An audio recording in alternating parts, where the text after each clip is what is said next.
Hi friends, spicy kitchen ಚಾನಲ್ಗೆ ನಿಮ್ಮೆಲ್ರಿಗೂ ಸ್ವಾಗತ. ನೋಡಿ, ಈ ಥರ ತೊಂಡೆಕಾಯಿ ಪಲ್ಯ ಮಾಡೋಣ. ನಾಟಿ ತೊಂಡೆಕಾಯಿ ಪಲ್ಯ ಇದು. ನೋಡಿ, ನಾಟಿ ತೊಂಡೆಕಾಯಿ ತೊಗೊಂಡು ರೌಂಡಾಗಿ ಕಟ್ ಮಾಡ್ಕೊತಾ ಇದ್ದೀನಿ. ಇದನ್ನು ನೀಟಾಗಿ ತೊಳೆದು ನೋಡಿ, ಇಲ್ಲಿ ರೌಂಡಾಗಿ ಕಟ್ ಮಾಡಿ ಇಟ್ಕೊಂಡಿದ್ದೀನಿ. ಇದನ್ನು ಸ್ವಲ್ಪ ಬೇಯಿಸ್ಕೋಬೇಕು. ಇದಕ್ಕೆ ಒಂದು ದೊಡ್ಡ ಗ್ಲಾಸಲ್ಲಿ ನೀರು ಹಾಕ್ಕೊಂಡು ಸ್ವಲ್ಪ ರುಚಿಗೆ ಉಪ್ಪು, ಅರಿಶಿನ ಪುಡಿ ಇಷ್ಟನ್ನು ಹಾಕಿ ಮಿಕ್ಸ್ ಮಾಡಿಕೊಂಡು ಬೇಯಲಿಕ್ಕಿಡೋಣ. ಈ ಕಡೆ ಒಂದು ಮಸಾಲ ಪೌಡ್ರ್ ಮಾಡ್ಕೊಳ್ಳೋಣ. ಇದು ಭಟ್ರು ಶೈಲಿಯಲ್ಲಿ ಮಾಡೋದ್ರಿಂದ ಮಸಾಲ ಪೌಡ್ರ್ ಮಾಡ್ಕೋಬೇಕು. ಇದಕ್ಕೆ 1.5 ಸ್ಪೂನಷ್ಟು ಕಡಲೆಬೇಳೆ, 1 ಸ್ಪೂನಷ್ಟು ಉದ್ದಿನಬೇಳೆ, 1 ಸ್ಪೂನಷ್ಟು ಜೀರಿಗೆ, 3 ಸ್ಪೂನಷ್ಟು ಕೊತ್ತಂಬರಿ ಕಾಳು, 4ರಿಂದ 5 ಬ್ಯಾಡಗೆ ಮೆಣಸಿನ್ಕಾಯಿ. ಇಷ್ಟನ್ನು ಲೋ ಫ್ಲೇಮಲ್ಲಿ ಇಟ್ಕೊಂಡು ಸ್ವಲ್ಪ ಆಯಿಲ್ ಹಾಕ್ಕೊಂಡು ಚೆನ್ನಾಗಿ ಹುರ್ಕೋಬೇಕು. ಇದು ಘಮ ಬರೋವರೆಗೂ ಚೆನ್ನಾಗಿ ಹುರ್ಕೋಬೇಕು. ಈ ಥರ ದಪ್ಪ ಪಾತ್ರೆ, ತಳ ಪಾತ್ರೆ ಇರೋದನ್ನು ಇಟ್ಕೊಂಡ್ರೆ ಚೆನ್ನಾಗಿ ಬರುತ್ತೆ. ಹಾಗಾಗಿ ಕುಕ್ಕರ್ ಪ್ಯಾನನ್ನು ಇಟ್ಕೊಂಡಿದ್ದೀನಿ.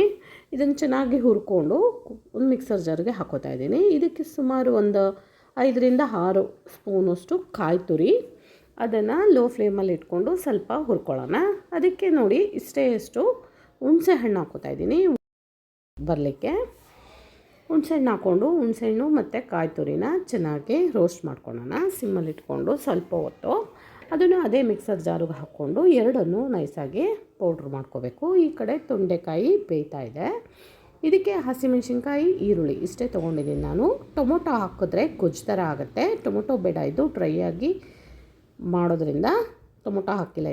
ಇದಕ್ಕೆ 1 ಸ್ಪೂನಷ್ಟು ಮತ್ತು ಸಾಸಿವೆ ಒಗ್ಗರಣೆಗೆ ಹಾಕ್ತಾಯಿದ್ದೀನಿ. ಕಡಲೆಬೇಳೆ, ಉದ್ದಿನಬೇಳೆ, ಸ್ವಲ್ಪ ಜೀರಿಗೆ ಇಷ್ಟನ್ನು ಹಾಕಿ ಒಗ್ಗರಣೆ ಚೆನ್ನಾಗಿ ಘಮ ಬರೋವರೆಗೂ ಸಿಡಿದಾದ್ಮೇಲೆ ಇದಕ್ಕೆ ಚಿಕ್ಕದಾಗಿ ಹಚ್ಚಿರೋವಂಥ ಒಂದು 5ರಿಂದ 6 ಹಸಿಮೆಣಸಿನ್ಕಾಯಿ, ಇದು ಖಾರಕ್ಕೆ ತಕ್ಕನಾಗಿ ನಿಮಗೆ ಬೇಕಾಗುವಷ್ಟು ಅಡ್ಜಸ್ಟ್ ಮಾಡ್ಕೊಂಡು ಹಾಕ್ಕೊಳ್ಳಿ.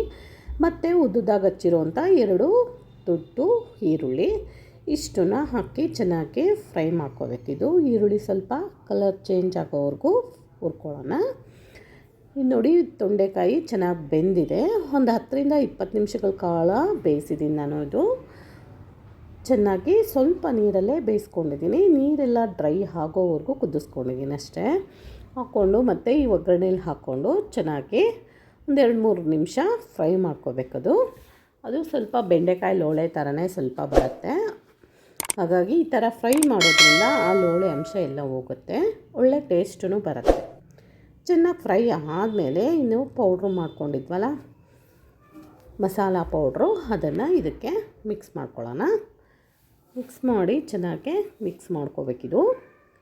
ಗೊಜ್ಜು ಥರ, ಗ್ರೇವಿ ಥರ ಬೇಕು ಅಂದರೆ ಇದಕ್ಕೆ 2 ಟೊಮೊಟೊ ಆ್ಯಡ್ ಮಾಡ್ಕೋಬೋದು.